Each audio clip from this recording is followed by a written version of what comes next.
Good morning, good evening, good afternoon, Earthlings on planet Earth. How are you doing today? Notice anything different about me? It turned up, much to our shock and astonishment. Both the kids were in work and they phoned us up and said Amazon's at the house. And I was like, nothing's arriving. The only thing that's coming is my tiara. And that should probably come to the marina on Monday. And it was my tiara, and we weren't there to let them in the house or sign for it. But luckily the guy used his noddle and he opened a box and he managed to squeeze it through the letterbox without breaking it. So, the emerald tiara it is. I couldn't resist.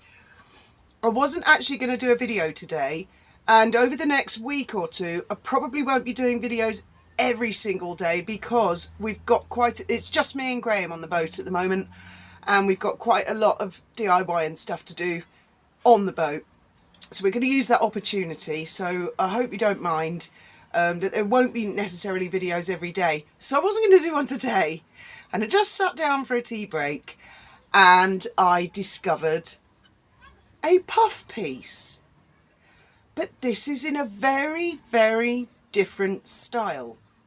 And I'll read parts of it out to you. It's in Marie Claire. I'll put a link in the description so you can read it yourselves. I'll be fascinated to know your take on it.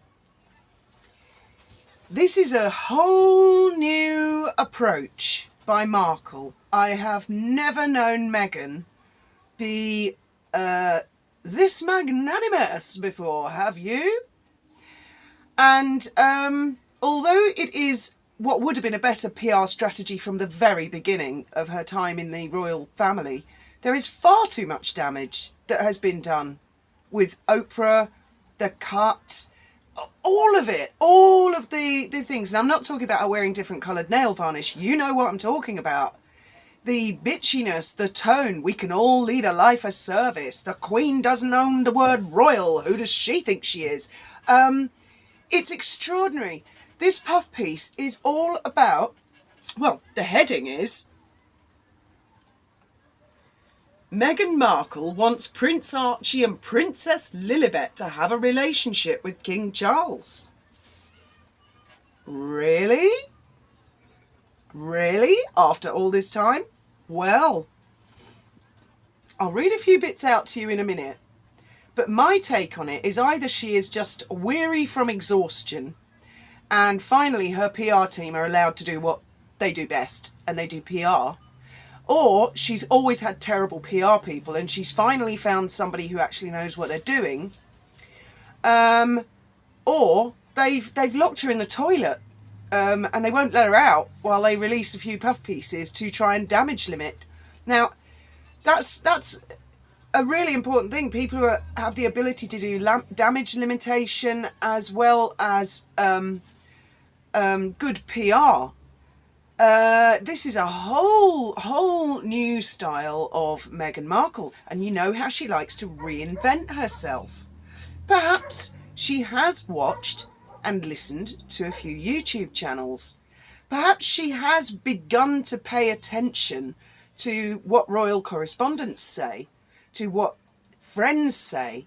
There's also an interesting article in the Sunday Times about Camilla, and I'll put a link in the description to that article as well. It's really Camilla's friends and former confidants speaking out about her character, her personality, the woes and struggles she's had through life.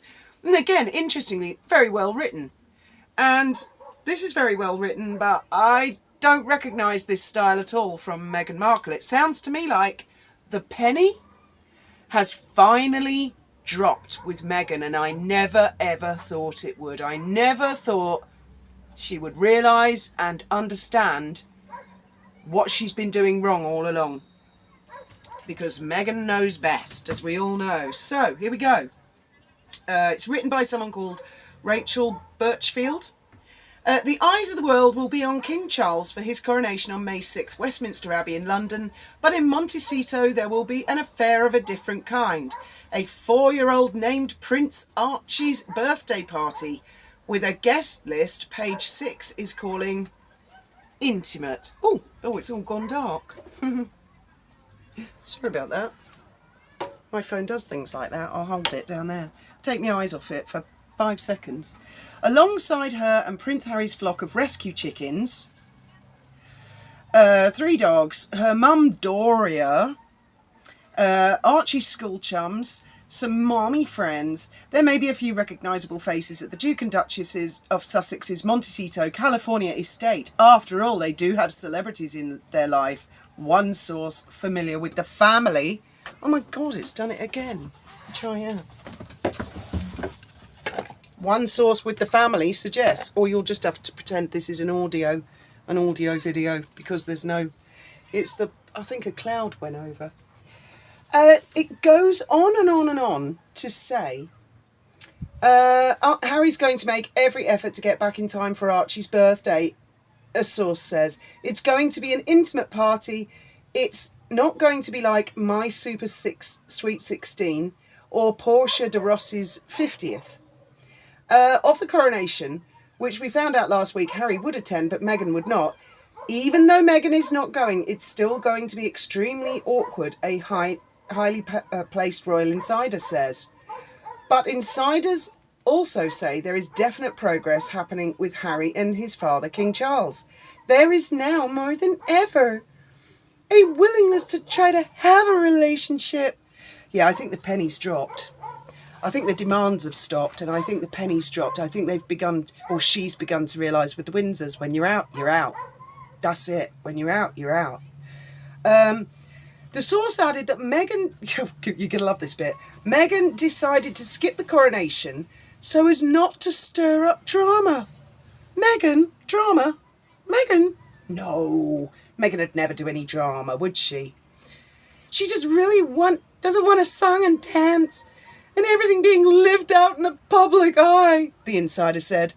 Well then, best not go on Oprah telling everybody everything out in the public eye with a lot of drama, or the cat, or Netflix, or any of the other PR stunts. Best not do that if she doesn't want a song and dance and everything being lived out in the public eye. Okay. What have you done with the real Meghan? Did aliens come and grab her and they put a body snatcher in her place, have they? It would be inauthentic to attend a ceremony given the drama from the past. Well, I don't think the royal family are the ones that have been creating the drama.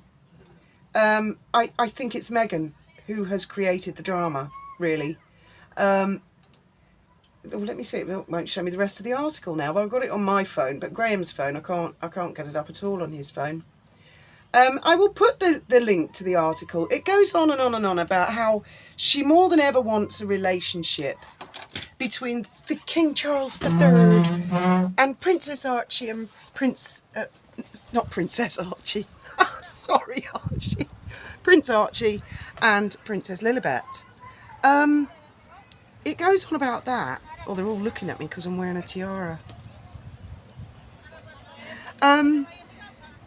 It says that she wants them to have a relationship with the king because it's unlikely they'll have a relationship with her father, who she's lost. It goes on about that. It goes on about, it gives the impression she respects the monarchy, that she understands the importance of duty and stuff. I'll let you guys read it for yourselves, because apparently it's not available on a desktop. You've got to subscribe or something, but it's available on my phone. This is an extraordinary U-turn. Not that there haven't been U-turns before, like neither of us ever said there was racism, it was unconscious bias and all that, I can't get over that one. But it cheers me up a little bit that she's finally realised. Only took about 3 years, a Netflix show, PR disasters left, right and centre, being struck off the Christmas card list and the invite list, like the Met Gala, etc., etc. It only took all of that pressure for her to finally go, oopsie doodle, maybe I shouldn't be rude to the monarch. Maybe I messed up. Where did I go wrong? What did I do? Was it something I said?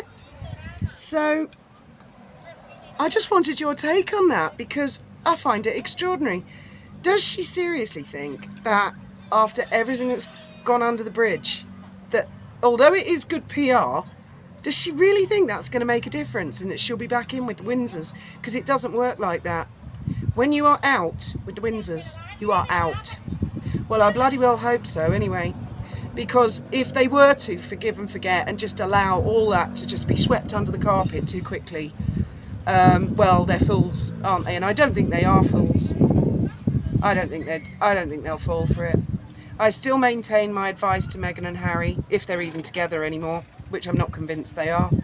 My advice would be, take your little children, go and live in the middle of nowhere, and live with nature, and keep some camcorders with you, and do a video diary, and come back in 5 or maybe even 10 years time when everybody's forgotten about you both, and you can turn up and say, look, we built our own log cabin, we built our own swimming pool, but we did an environmentally friendly swimming pool, you know, with its own natural filtration system, and we filmed all these animals in the wild, and everyone will go, oh yeah, I'd forgotten about them. I wonder where they've been and what they've been up to. And that would sell. But it'll take 5 or 10 years. I mean, every PR blunder she's done adds another year onto how long, if ever, it's going to be repaired. And I really think she should start with her own father. It's funny that. I wonder if her father was the King of England and Charles was, you know, just a retired dude. I wonder if she'd still be so keen to have little Princess Lilibet and Prince Archie have a relationship with Charles if he was just a retired dude. Anymore, do you think she'd have married Harry if he'd been a bus driver? I seriously doubt it. Anyway, as always, thank you all very much for listening, and thank you for the pictures of the tiaras. I'm collecting them. I've got about 50 of you now in the file. Keep them coming, and not just tiaras. If you don't have a tiara, what about an English tea? You know, make some sandwiches, or maybe you've got your favourite cup and saucer to celebrate the coronation, or just something, or some bunting, or pictures. Some of you have even sent me pictures of your pussycats with a tiara on, or doggies, and they're adorable, absolutely adorable. Must get one for my cat. Where's my cat gone? Oh, she's disappeared now. Anyway, as always, thank you very much for listening.